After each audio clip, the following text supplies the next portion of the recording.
everyone, welcome back. Now in this session, we're finally going to see the formulae for duration and volatility.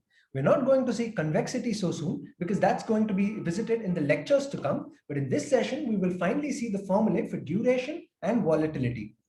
Now, there are actually three types of durations that you will actually see in your curriculum. Okay, there are three words related to duration that you will actually see in your curriculum. One is called as the Macaulays duration. Probably it's called as Macaulays duration because maybe Macaulay came out with it. I'm not too sure. The second is called as modified duration, and modified duration is also called as volatility. Modified duration is also called as volatility. And the third one is called as effective duration. Macaulays duration, modified duration or volatility, and effective duration. Now, effective duration is actually not part of CA final. It's not part of CA final. It's included in CFA level 1, and CFA level 2 actually digs into effective duration a little more in depth. Okay, because effective duration has got something to do with callable and puttable bonds, which is not there in CFA level 1 or not there in FRM part 1 either. And therefore effective duration, although the curriculum introduces it, it does not dig into it because the actual core content is part of CFA level 2. Okay, but still we'll be seeing the formula for effective duration. Now, when in the last session, I actually said that the meaning of volatility or the meaning of modified duration is when YTM changes by 1%, how much does the bond price change by? When YTM changes by 1%, how much does the bond price actually change by? That is given by modified duration. Modified duration tells you how much the bond price will change for a given change in YTM. So it is actually modified duration which is going to give you the answer for how much the price will change, how much the price of a bond will change for a given change in YTM, for a given change in required rate of return, how much will the price actually change by? And that answer is given by modified duration or volatility. Okay, now the question is, how is Macaulay's duration going to be used? Macaulay's duration is going to be an input for finding modified duration. Okay, you might not be able to understand it fully right now, but let's actually go with an example. Let's start off with an example. Okay, and I will just explain the terms as and when we go ahead. Now, I've taken an example of a bond which has got 3 years left for maturity, a bond which has got 3 years left for maturity, whose face value is equal to redemption value of $1,000. Face value and redemption value are equal of $2,000. The coupon is 8%. So 8% of 1,000 obviously translates to $80. And then YTM, or the required rate of return. YTM is the required rate of return for me as an investor, and that is 10%. Okay, so these are the facts which are given. And now we are required to find out Macaulay's duration and modified duration. Effective duration, we'll come to it separately. Okay, we're required to find Macaulay's duration and modified duration.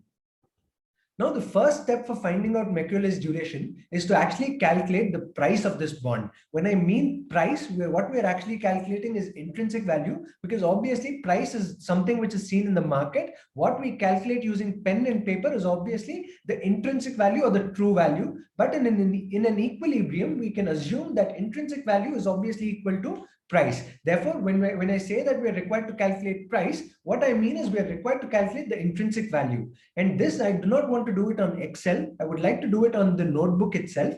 And you know that how we calculate the intrinsic value of a bond. The intrinsic value of a bond is nothing but the present value of all the future cash flows discounted at the required rate of return. The future cash flows being coupon plus the face value, and the discount rate being the required rate of return, or YTM, of 10%. So if we draw a typical table format, year 1, 2, and 3, and then we have cash flows, which is 80, 80, and 1080. This is going to be coupon plus redemption value. Agreed? And then we have present value factors at 10%. We've got present value factors at 10%. And then we finally have discounted cash flows. Now the present value of factors at 10% is going to be 0.9091. This is nothing but 1 divided by 1 plus R. Let me just otherwise write it. 1 divided by 1 plus R is equal to 0.9091. And then the second one will be 1 divided by 1 plus R, the whole square. Right? And this will be 0.8264 if I'm not wrong. And this is 1 divided by 1 plus R,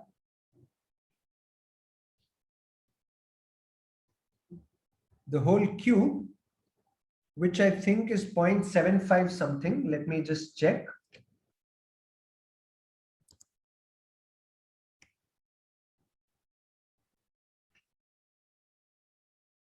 This is 0.7513. All right, I'm just checking the others as well, and just to be sure. It's the second one is 0.8264 and the first one is 0.9091.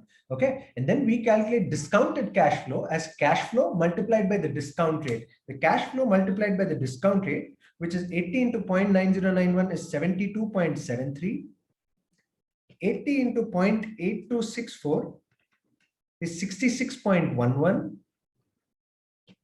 And 1080 multiplied by 0.7513 is 811. Now, if I take the sum total of all the numbers, it's going to be 811 plus 72.73 plus 66.11, which is equal to 950.24.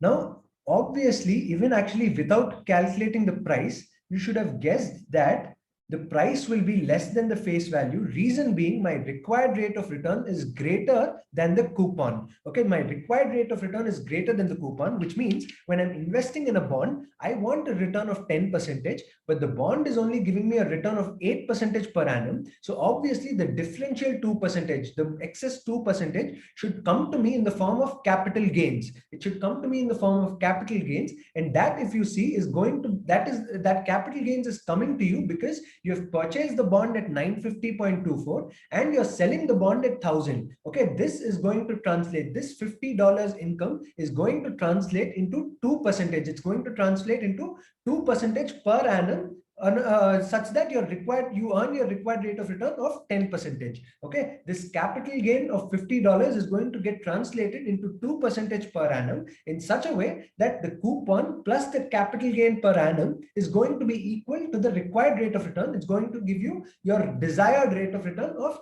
10%. Okay, so without even calculating the answer, you should have actually guessed that the intrinsic value of the bond was going to be less than 1,000, because that is evident from the fact that the YTM is greater than the coupon rate. Okay, now for those of you, for CFA and FRM students, obviously you have a calci with you, which is beautiful. Like, you have a financial calculator where you input N as 3, I by Y as 10,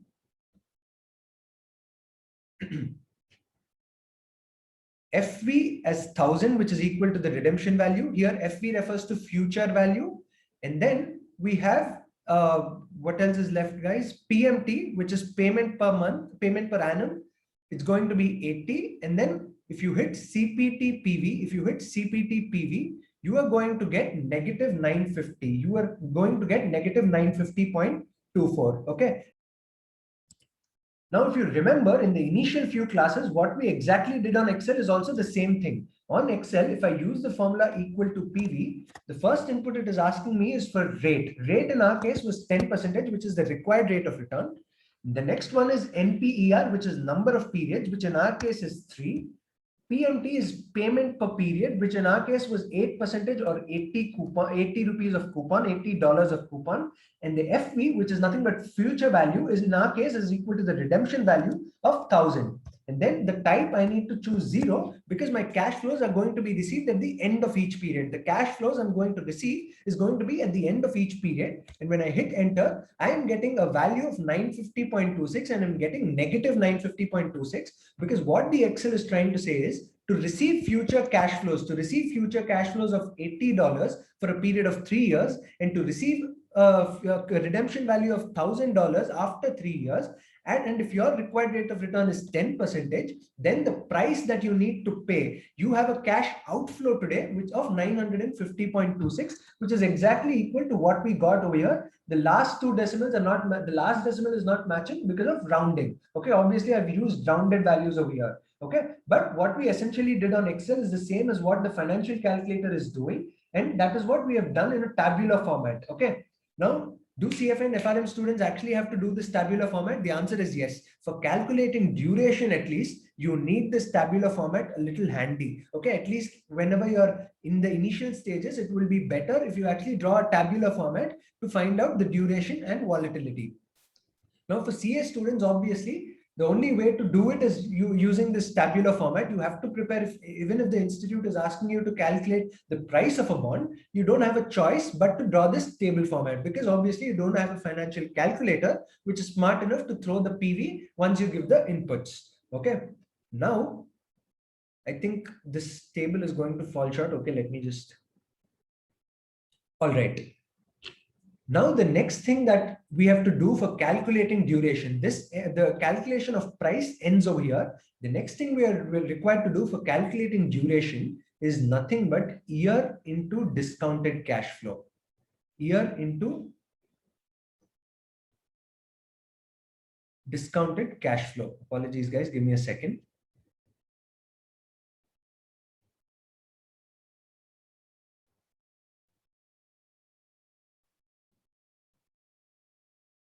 Okay. All right. We are required to do year into discounted cash flow, which is nothing but 1 into 72.73, which is equal to 72.73 itself. As I'm actually moving to the end of the screen, the handwriting is going bad. Anyways, the next row is going to be 2 into 66.11. 2 into 66.11 is nothing but 132.22. And then the third row is going to be 3 into 811.4, which is equal to 2434.2. Now, if I take a sum total of this, let's take a sum total of this. I'll tell you why we are doing it.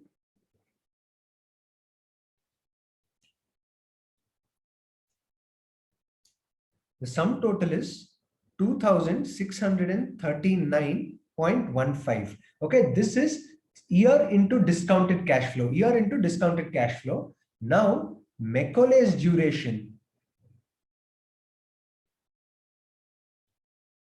Macaulay's duration is equal to summation of year into discounted cash flow divided by price. The summation of year into discounted cash flow divided by the price. Okay, if I just write the formula, it's going to be summation year into discounted cash flow, okay, divided by price, which is nothing but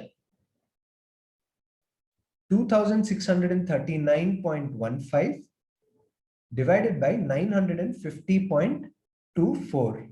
2639.15 divided by 950.24, which is equal to 2.78.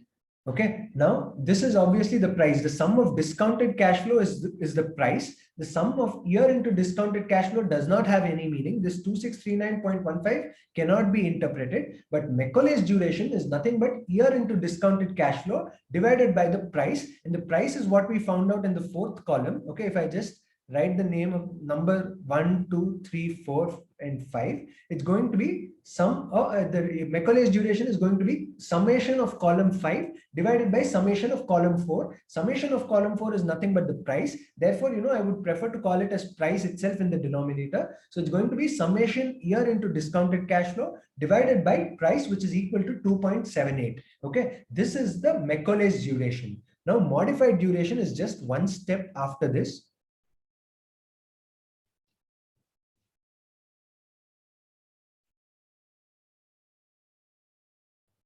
Modified duration is equal to Macaulay's duration divided by 1 plus R. Modified duration is equal to Macaulay's duration divided by 1 plus R, which is nothing but 2.78. 2.78 divided by 1 plus R or 1 plus YTM. Basically, 1 plus R refers to 1 plus YTM. And YTM in our case was 10%. So 2.78 divided by 1.1 is equal to 2.52. It's equal to 2.52. Now, what is the meaning? What is the interpretation of this 2.52? That's the most important thing.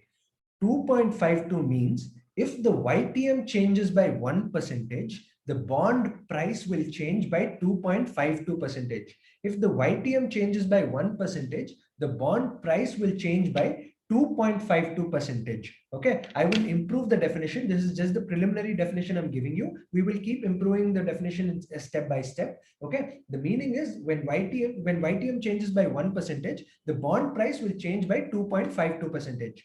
Now, if you actually try and link this with the previous class, in the previous session, what we saw was the slope is nothing but when x changes by 1 unit, how much does y change by? That is the meaning of slope. Okay, over here we are saying x is nothing but ytm, which is the independent variable, and price is the dependent variable because price is dependent on ytm. My ytm is determining the value of price, and therefore my ytm is determining the intrinsic value or price, and therefore the price is the dependent variable, ytm is the independent variable. Therefore, over here, if you see, what we are doing is we are finding out modified duration as nothing but when YTM changes by 1%, how much will the bond price change by? Okay, the only difference is we are calculating the change in bond price in percentage terms. This is supposed to be interpreted in percentage terms because we are not interested in knowing how much the absolute value of change in bond price is. What we want to know is how much will the bond price change in percentage terms. That is what we are actually interested in. Okay, I'm just repeating myself. In case of modified duration, what we are trying to find out is when YTM changes by 1%, how much will the bond price change in percentage terms? I am not interested whether the bond is moving from 1000 to 1200 or 1000 to 1100. I want to know how much will the bond price change in percentage terms. Will the bond price increase by 5%? Will it increase by 2%? Or what is the change in bond price as a percentage? Okay, so modified duration is supposed to be interpreted as the change in percentage change in bond price for a given change in YTM, for the percentage change in bond price for a 1% change in YTM. That is the meaning of 2.52. Okay, so 2.52 means if the YTM changes by 1%, the bond price is expected to change by 2.52 percentage. Now the question is, in our last session, what we saw was if we had a positive slope of 3, if we had m is equal to plus 3, I said x and y are positively correlated. I said x and y are positively, they're moving in the same direction, which is they're positively correlated. If it had a negative coefficient, then x and y are inversely related, which means if x increases, y will decrease. If x decreases, y will increase. Okay, that was what we saw in the previous session. Now over here, although this is coming as a positive number, this positive number actually indicates an inverse relationship because you know that when YTM keeps increasing, the price keeps falling. Okay, we saw in the previous sessions that as and when yield keeps increasing, your bond price will keep falling. And when yield falls, bond price actually rises. Okay, so now if I actually correct my definition of modified duration of 2.52 means if YTM increases by 1%, bond price is expected to fall by 2.52%, or if YTM falls by 1%, bond price is expected to increase by 2.52%. They've got an inverse relationship. Bond price and yield have got an inverse relationship. Please do not forget that. However, it is denoted in positive terms. It is denoted in positive terms, and positive over here actually represents an inverse relationship. Okay. So bond price and YTM are inversely related to each other. When YTM increases, bond price will fall. When YTM decreases, bond prices will rise. Okay, so then again, I'm repeating the interpretation of this 2.52 for the last time. It means when YTM changes by 1%, the bond price is expected to change by 2.52% in the inverse direction or in the opposite direction. Okay, so initially I just said when YTM changes by 1%, bond price is expected to change by 2.52. I didn't say which direction will that bond price change. Now I'm improving the definition by saying that when YTM changes by 1%, bond price is expected to change by 2.52% in the opposite direction. Okay, now let us see if, let's say,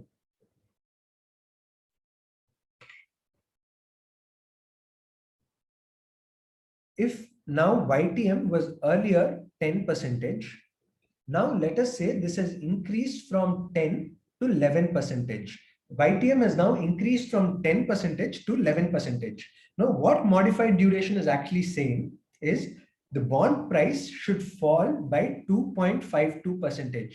the bond price should fall by 2.52% because YTM has increased by 1%. Therefore, price is supposed to fall. Bond price denoted as P0. P0 refers to price today, should fall by 2.52%. Now, the price today was actually 950.24, if I'm not wrong, correct? Yeah, the price was actually 950.24. IV or P0 or IV was equal to 950.24. And we are saying that the revised price, if YTM is actually increasing by 1%, then the revised price is going to be 950.24 minus 950.24 into 2.52%. Okay, because we are saying that the bond price should fall by 950.24 into 2.52%. Therefore, the revised price will be 950.24 minus 950.24 into 2.52%. If I calculate this,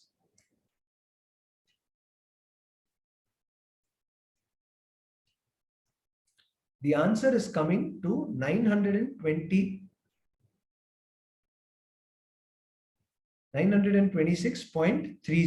Okay, the revised price is coming to 926.30. I'm just repeating what have I done. I've said that YTM or my required rate of return is not 10% now because of some change in market condition. I am saying that my required rate of return is 11%. I need a return of 11% from this bond. What modified duration is saying is, since your YTM has increased by 1%, the bond price should fall by 2.52%. Okay, when YTM increases, bond price should fall, and it should fall by 2.52%. Okay, so the price is expected to fall by 2.52%. The current price at 10% YTM is 950.24. The current price at 10% YTM, okay, this is at 10% YTM, is 950.24. Okay, and then when YTM increases to 11%, the revised price is going to be 950.24 minus 950.24 into 2.52%. What I'm effectively doing through this formula is I'm reducing the price by 2.52%, right? And the answer is coming to 926.3. Now, if you actually see this 926.3 should match with, if I perform this whole calculation, if I perform this part of the calculation, again, taking the discount rate at 11%, if I perform this 1 to 4 columns, taking the discount rate at 11%, then the answer or the sum total of column 4 should basically be 926.3. Okay, what I'm saying is, if I calculate the price of the bond, if I calculate the price of the bond again, instead of taking 10% as the discount rate, if I take 11%, then the sum total of column 4 over here should come to 926. Okay, should come to 926.3. Okay, instead of drawing a table again, what I'm doing is I will be using Excel to straight away calculate the price at 11% YTM. Okay, so what I'm doing is I am just changing this from 10% to 11%. And if you see, the answer is 926.69. The answer is 926.69. And the answer that I got as the revised price is 926.3. Okay, the 926.69 is the correct price of the bond because this is the full revaluation method. This is called as the full revaluation method, where what I've done is I've used the whole bond pricing equation and I changed the YTM from 10 to 11%. Okay, this is the correct answer. And what I have got over here is an approximate answer of 926.3, which I have to be okay with because I'm only wrong with regard to the last 2 decimals. Okay, so I should be a little okay with it. Okay, I'm only wrong with regard to the last 2 decimals. Okay, and then therefore, what I'm now doing is I'm revising my definition of modified duration. I am saying that when YTM changes by 1%, bond price is expected to change by 2.52% in the opposite direction. This is what I said earlier. Now my revised definition is when YTM changes by 1%, bond price is expected to change by 2.52% approximately in the opposite direction. I have added the word approximately. When the YTM changes by 1%, the bond price is expected to change approximately and in the inverse direction by 2.52%. Okay, because the reason I've added the word approximate is because my answer as per the full repricing method or the full revaluation method is not the same as what I got when I use the modified duration formula. Okay, when I use the modified duration formula, my revised price came to 926.3, whereas when I did the full revaluation method, the full revaluation method is nothing but where I actually use the bond pricing equation and then I change the discount rate from 10 to 11. Okay, that is not what I actually did over here. Over here, what I did was I calculated the revised price by using the modified duration number. Okay, and that was only an approximate change. That was only an approximate change. And the reason it is an approximate change is because of the same thing that we saw in the previous session. What modified duration is doing is it's actually, this is the bond price. Sorry guys, this is the bond price. Assume that this is the bond price. What modified duration is actually doing is it's actually drawing a tangent at this point. It's drawing a tangent at this point. This is a YTM of 10%. It's drawing a tangent at this point, and it is trying to calculate when YTM has increased from 10 to 11%. It is giving you a point on the tangent. It's giving you a point on the straight line, whereas the actual price of the bond is lying above the tangent. The actual price of the bond is lying above the tangent, which means this price, the price that you are getting using full revaluation method of 926.29 is definitely going to be that more than this, because this is 926.3, which is lying below the curve. There is a gap between the curve and the bond straight and the tangent straight line. And what modified duration is actually doing is it's drawing a tangent. It has calculated the slope of this tangent. The slope of this tangent is nothing but 2.52%. I will be showing you the derivation that this modified duration is nothing but dy by dx. What we actually saw is dy by dx in the last session. This 2.52% is nothing but dy by dx, the derivation of which I will show you later on. Okay, so what modified duration is doing is it's drawing a tangent at this current YTM, and then it is calculating the revised price. This is nothing but YTM, and this is nothing but price. Okay, apologies, I should have written it first. Okay, every time you actually see a graph, the first thing that you're supposed to notice is what is there on the x-axis and what is there on the y-axis. The content and everything actually should be seen later on. Even for your future reference, every time you actually see a graph, the first thing you need to see is what is being denoted on the x-axis and what is being denoted on the y-axis. Okay, so when the YTM is increasing by 1%, what the duration formula, what the modified duration formula is giving is it's giving you a point on the tangent which is less than the point on the actual curve. It's giving you a point on the tangent which is less than the point on the actual curve. Okay, therefore we got this point as 926.3 and we got this point as 926.59. Okay, so that is the reason modified duration is only an approximate number. It's giving you an approximate change in bond price for a given change in YTM. If you want the actual change, if you want the absolute actual change, and if you are not okay with approximation, then you are supposed to do full revaluation method. You cannot use the shortcut.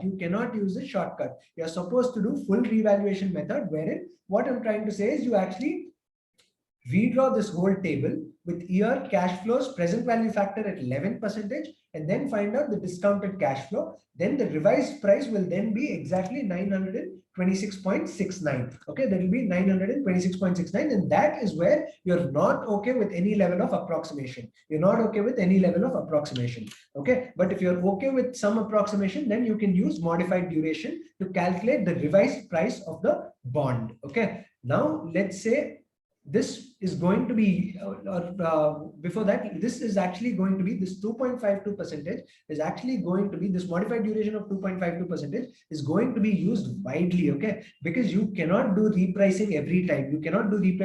And I might have numerous portfolios, like, I'm not holding just one bond, right? I might be holding thousands of bonds, and I cannot do full repricing for all the 1,000 bonds. But what will come to your rescue is to this modified duration number, because you can calculate modified duration for all your bonds and you can keep it handy, and then you can find out the change in bond price for a given change in yield. You can find out the change in bond price for a given change in yield with just one number of modified duration. You do not have to do the full revaluation. method. Okay, I think I will end this lecture, but before that, I'll just say one small thing. This Macaulay's duration of 2.78, this Macaulay's duration of 2.78, we have not interpreted this. We have not interpreted the Macaulay's duration of 2.78. This also has an interpretation, but I'll come to that interpretation later on. Okay, I just wanted to mention that do not consider this to be just a random number. This has also got an interpretation, which we will see in the lectures to come. Okay, in this session, what we have done is understood modified duration, and modified duration, remember, volatility is nothing but modified duration. Modified duration is itself called as volatility, and we found the meaning of modified duration, and we saw the calculation of modified duration. Okay, and modified duration is nothing but when YTM changes by 1%, how much does the bond price change by? And that change in bond price is going to be approximate, and it's going to be in the inverse direction. Okay, modified duration of positive indicates an inverse relationship. Okay, modified duration of a positive number indicates an inverse relationship, and I will show you in the next class that this modified duration is nothing but the first derivative of bond price. Okay, we saw that in the previous session, that where y is equal to x square, we saw that the slope was nothing but dy by dx, which was equal to 2x.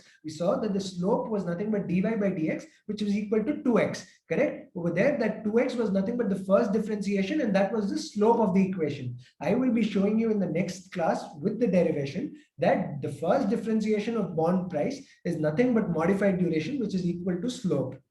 Okay, what we are actually trying to find out using modified duration is nothing but the slope of this tangent, which is the first differentiation of this bond price equation. Okay, that's it for this video, guys. Thank you so much. Bye.